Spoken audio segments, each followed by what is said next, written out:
À Christian, cher fils, Confucius rendait les honneurs qui leur conviennent aux morts dans l'empire bleu du milieu. Il souriait parce que l'eau éteint le feu comme la vie éteint l'homme vers l'époque moyenne. Il n'ornait pas ses paroles merveilleusement, comme certaines coupes des grands de l'Empire. La tanche, qui est comme un vase de pagode riche, n'a pas besoin d'être ornée artistiquement. Il allait avec une grande modestie au palais, écoutant sans colère les joueurs de flûte, qui adoucissent les sentiments comme la lune adoucit, sur la montagne brûlée, les arbres violets. Il parlait avec une respectueuse cérémonie aux principaux de la ville et aux chefs de la guerre. Il était bon, sans familiarité vulgaire, avec les gens du commun et mangeait leur riz.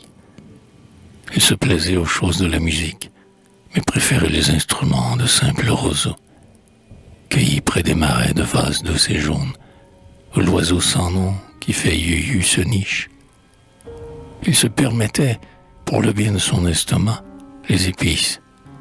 Il aimait, vers le soir, à discuter de belles sentences.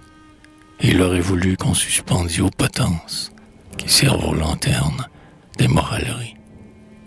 Il parlait peu d'amour, davantage de la mort, quoiqu'il déclarât que l'homme ne peut la connaître. Il aimait voir les jeunes gens à la fenêtre, les trouvant bien, à demi cachés par le ricin gris, mais rouge. Le soir, il allumait des baguettes de parfum, puis tournait gravement un moulinet où les prières s'enlaçaient comme de belles pensées dans la cervelle d'un jurisconsulte ou d'un poète de talent.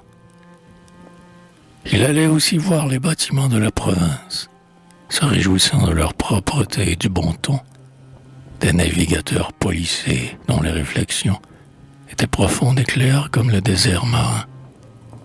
À ceux lui demandant des choses sur la chair, Confucius dit « La vôtre est pareille à l'autre, et la mienne à la vôtre. Le sens de ceci est clair. » Puis il regarda en souriant son cercueil.